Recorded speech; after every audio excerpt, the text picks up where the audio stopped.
In the biting cold wind of the northeast, a young girl's body lay silently on the snow. January 31, 2001, in Shenyang City. Every household was immersed in the joyous atmosphere of the Lunar New Year. Near an abandoned building, a female body was discovered. The victim had been violated before her death and suffered multiple wounds.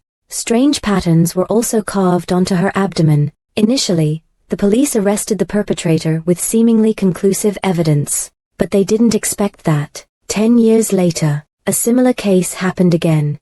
Whether it's the method of committing the crime or the location of disposing of the body, it's exactly the same as the case that year. Even the strange drawing on the abdomen is depicted exactly the same. And the killer who was arrested by the police that year was shot dead by the police long ago. In the end, is the culprit someone else? Or a copycat? A killer using a similar method to commit the crime. Was dumping the body a challenge to the police, or did it serve another purpose? For a time, even the police began to doubt the truth of what happened that year. 10 years ago, after receiving the report, Captain Feng immediately went to the crime scene. Heavy snow had covered the victim's body, also concealing some important clues. And the so-called haunted house was actually just an abandoned building. People living here. It's a mixed bag. Scammed people, the homeless, or the mentally unstable live here, making it difficult to narrow down suspects. After the police conducted an investigation, they concluded that there were small fibers in the victim's nasal cavity. They might have been suffocated by someone else. Death by suffocation. Traces of pesticide remained in the stomach, but the amount wasn't lethal. There's also a penetrating wound to the collarbone. The police found bloody clothes and the murder weapon nearby, a meat hook. This kind of meat hook is common in slaughterhouses, used to move and hang meat. There are also scratches on the back from being dragged with the meat hook. From that, we can conclude that the haunted building was not the primary crime scene, but where the body was dumped. In addition to the victim's blood on the meat hook, there was also pig's blood and the blood of a man. The victim's wrists had binding marks, and the genital area showed signs of violation, but no semen was detected in the vagina, only a few traces on the inner thigh. Additionally, 72 hours of dry, cold weather led to oxidation. Limited technology also meant DNA couldn't be detected, and the police had no clues about the strange pattern on the abdomen. Each wound on the body seemed to hold a secret yet to be uncovered. After investigation, the police identified the deceased victim as Huang Shu. Furthermore, she was a former classmate of Captain Feng's daughter, Feng Xuejiao. Captain Feng asked his daughter about Huang Shu and learned that a year ago, Huang Shu had transferred to the art school. The two of them lost contact. Later, the police came to Huang Shu's uncle's house. Huang Shu's father was missing, and her mother had mental issues. She worked far from home, so she could only stay at her uncle's house. Her uncle was a greedy person. He played mahjong at home all day. Huang Shu could only live with her elderly grandmother, enduring it in a small room. There are always people coming and going at home. Smoke everywhere. I heard it from her uncle. After New Year's Eve, Huang Shu didn't come back. The uncle thought she had gone to art school, so he didn't contact her. After hearing the police say Huang Shu had died, the uncle looked very sad. But many details show that Huang Shu's uncle didn't tell everything. The next day, Captain Feng went to art school to learn more. We learned that the victim stayed in the dormitory after the New Year, and didn't return after the 25th. There's also Huang Shu's leave application as proof. Huang Shu's roommate told Captain Feng that Huang Shu often sneaked over the wall to go to the bar, and a man on a motorcycle often came to find Huang Shu. He didn't look like a good person. Xiao Deng found a book while searching.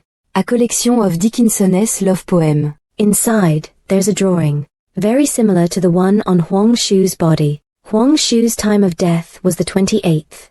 The victim told the school she would go home in the afternoon, but told her family she would return to school. She lied to both sides. The two police officers wondered about the 25th to the 28th. Why the victim lied? Where did the victim go and who did they contact during these 3 days? Captain Feng, analyse. During those 3 days, from the 25th to the 28th, the murderer had enough time to prepare, dispose of, and conceal the body, so why dump it in an easy-to-spot location and leave evidence nearby? Therefore, the speculation is that it was an impulsive decision. Furthermore, the murderer used an iron hook to drag and remove the clothes in order to save strength and reduce weight. Therefore, The murderer may be in very poor health or of advanced age. What about the contact log situation? The last call on the day Huang Shu disappeared was from a public phone. Soon after, the uncle came to collect Huang Shu's belongings, providing a clue. At noon on the day Huang Shu returned to school, they met a man named Yin Peng.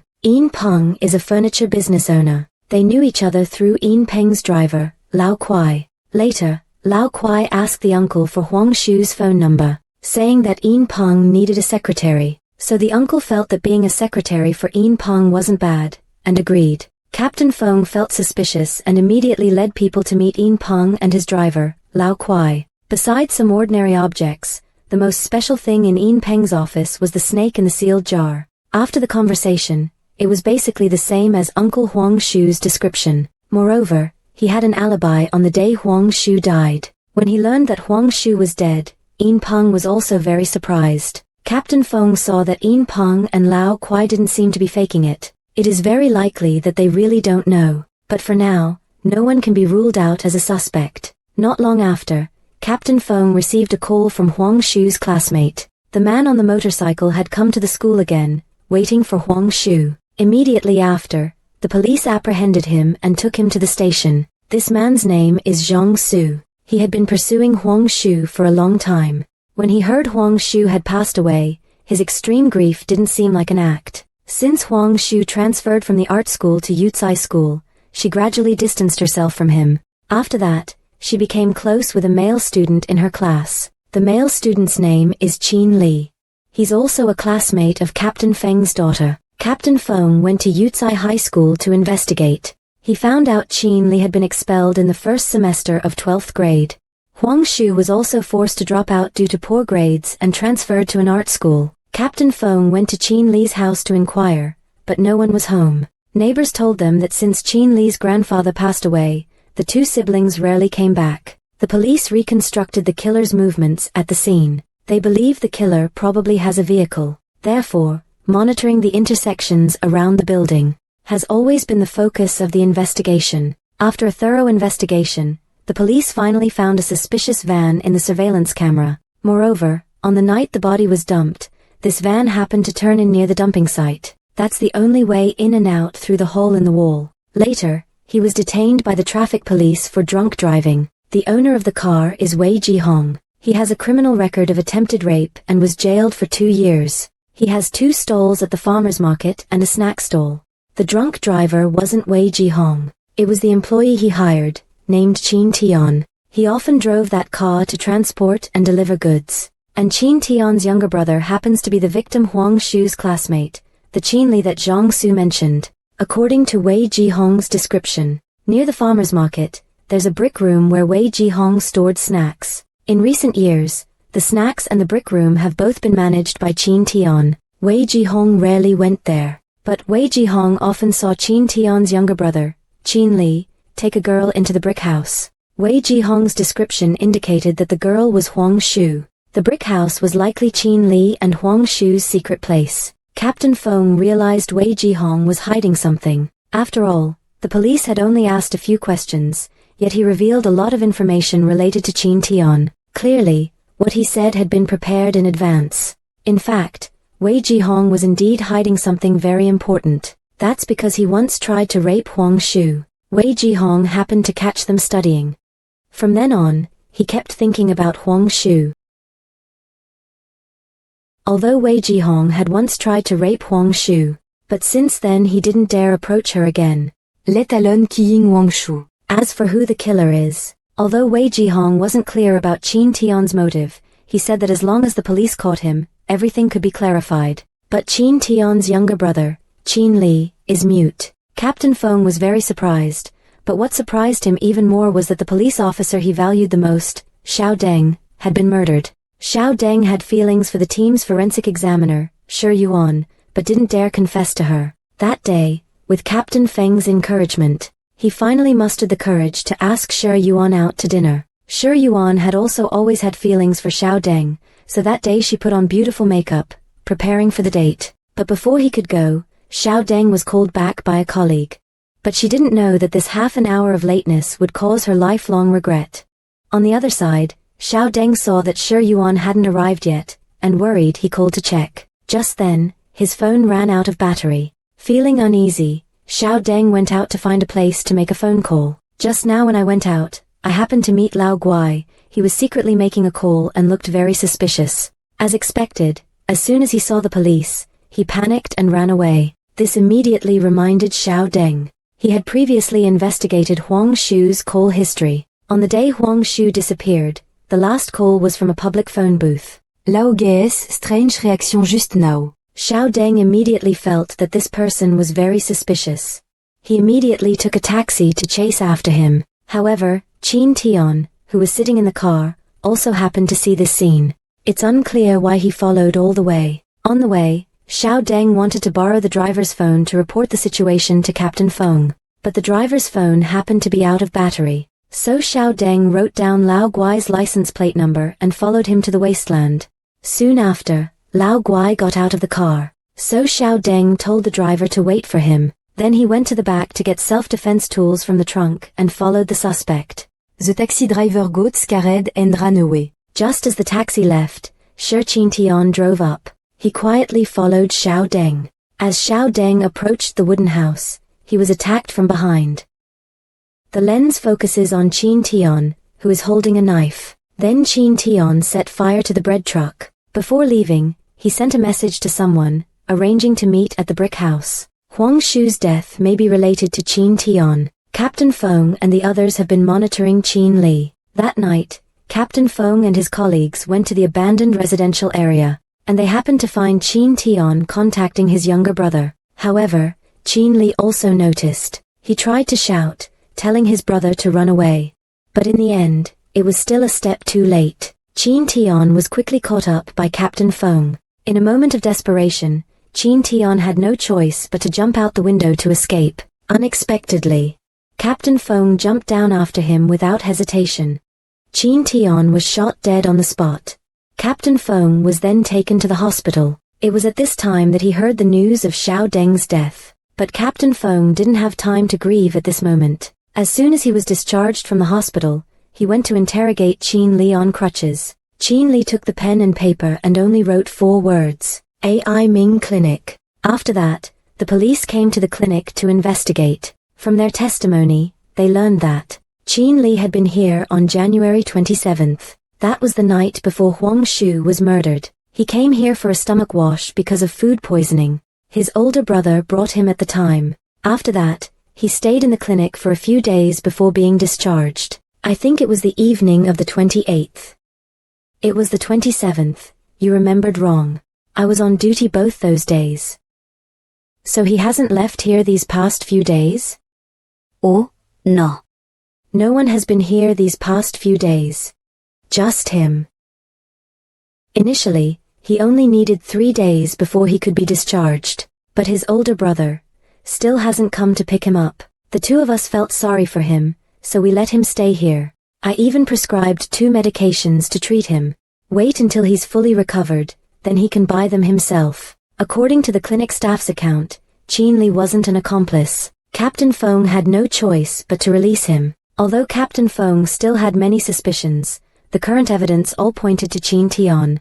Huang Shu went missing, suspected of being held captive by someone else. Suppose the victim was held captive by Qin Tian in the brick house and then sexually assaulted, then murdered. Qin Tian has a disability in his left hand, so he didn't have enough strength to drag the body with one hand. So he used an iron hook from the pork stall, hooking it onto the body to move it more easily. At the same time, he removed Huang Shu's heavy winter clothes to reduce the weight. But Qin Tian's hand was accidentally scratched by the iron hook. The wound on his body and the blood stains on the iron hook and Huang Shu's undergarments originated from this. Qin Tian's initial body disposal site was not the haunted building, but he unexpectedly encountered traffic police conducting a breathalyzer test nearby. Qin Tian, who had been drinking, was forced to change his plan. He temporarily dumped the body in the building, planning to deal with it later. At the same time, he hastily discarded the iron hook and Huang Shu's blood-stained clothes. This is the reason why the victim was unclothed.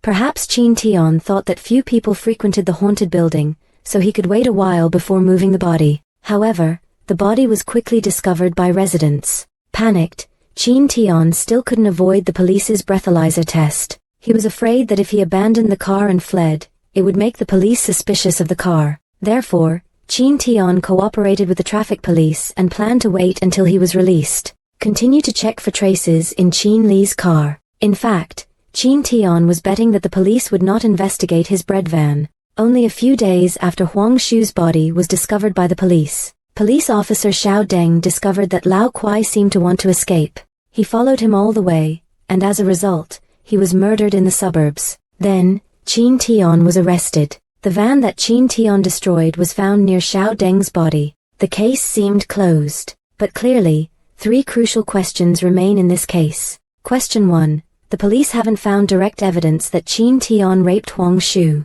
Question 2. Regarding the pesticide Huang Shu ingested, was she intentionally poisoned by someone, or did she attempt suicide using the poison? What is the ultimate meaning of the bizarre carving on Huang Shu's abdomen? Question 3. Xiao Deng was tailing Lao Guai. But why was he ultimately murdered by Chin Tian? Moreover, what Captain Feng couldn't understand was why Chin Tian sent his younger brother a message to meet at the brick house. And why did Chin Tian have to kill Xiao Deng, who had no grudges against him? Is he really the murderer who killed Huang Shu? Furthermore, on the day Chin Tian was arrested, although Chin Tian drew a dagger to attack Captain Feng, he clearly had the opportunity to kill him, but he didn't do it. This made Captain Feng feel that he was not a cold-blooded killer. Maybe there is another hidden story behind it. But his colleague Chao Meng told him, whether it was Huang Shu's clothes in the small house, or the iron hook used for transportation, as well as the blade used as the murder weapon, all were found to have Chin Tian's DNA. Furthermore, they also found through street surveillance that Officer Xiao Deng had been followed along the road by Chin Tian before the incident. Therefore, the person who killed Xiao Deng should also be him. In addition, Chao Meng also investigated the license plate number that Xiao Deng recorded before he died, and discovered the car owner was another suspect in the case, Yin Peng. But he didn't drive out that day at all. So Chao Meng thought Xiao Deng had written down the wrong license plate number. Huang Shu's case has been closed, but Captain Feng still feels that the case has many suspicious points. Plus qu'une liesse ressent fut l'attitude. Captain Feng always felt that things weren't that simple. To clarify the truth of the matter, Captain Feng found Chao Lei, who had a conflict with Chin Li. The two were classmates at Yu Ying High School. Chao Lei once locked Chin Li in a shelter. He wants to know if this is true. Moreover, her parents seemed very dissatisfied. After that, they complained about Captain Feng to the director. This left him with no choice. Not only that, when Captain Feng wanted to ask his daughter Feng Xuejiao if she knew the images in the book, he met with strong opposition from his wife. After all, Feng Xuejiao is about to take the university entrance exam. If she finds out Hong Thursday was harmed, it will definitely affect her performance. Captain Feng kept this matter weighing on his mind, but what he didn't know was that 10 years later, during a similarly cold winter, the same crime scene with the exact same modus operandi reappeared. This made him discard his initial speculation and want to find the truth. Let's go back to 1999, at Dukon High School. A close-knit group of 4 was still searching for clues, drawing closer to that mysterious and dangerous cold atmosphere, as well as the final truth.